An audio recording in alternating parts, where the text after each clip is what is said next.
Everybody straight ahead right here, please. No, you're really good. Well, welcome to the AFS Cinema. Well, we're glad to have you here. Congratulations on your award.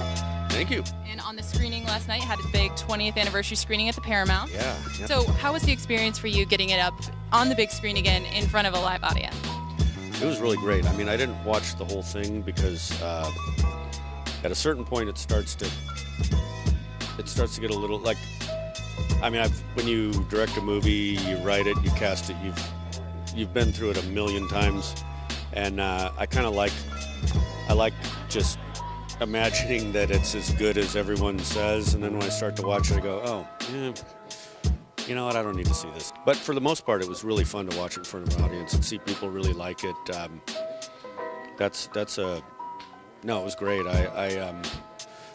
I hadn't seen it since the 10th anniversary, so it'd been 10 years, yeah, at the Paramount, and yeah, no, it was nice. It was great. I mean, people seemed to like it.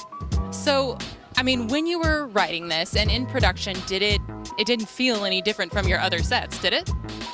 No, well, I had never shot anything live action. I'd done a couple little things. I did some promos where we were pretending that I was directing Beavis and Butthead, so that I hadn't really been on I'd shot little stuff for fun, but so this was my first time, and it was really nerve-wracking. I mean, I thought I never doubted that what I was doing was I didn't. Yeah, I knew. I mean, I knew I would like it, and maybe a couple of my friends, my brother, maybe. But there was a point where I thought maybe I'm just making this weird movie that only a few of my friends are gonna like.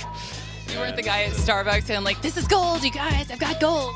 No, I was. I was never. I always knew what I wanted and what I didn't want, and so I was very clear on that.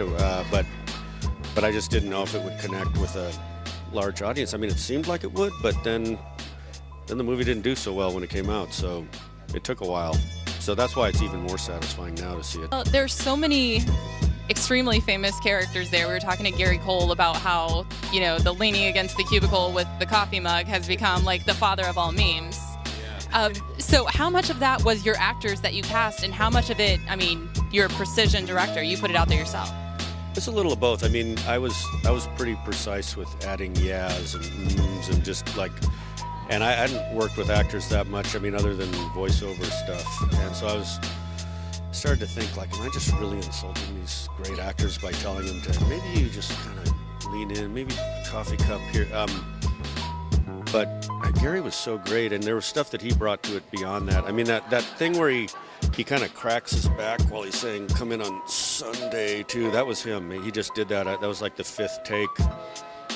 And myself and the first AD just started laughing the minute he did that, and I just thought that was just amazing. So, yeah, so I would let them, I think it's always good to let actors just feel like they can do whatever they want, and then, you know, and then give them notes from there. But he has such good instincts that they all did, that I didn't really have to do all that much, and they were all willing to take suggestions, so it was a good experience.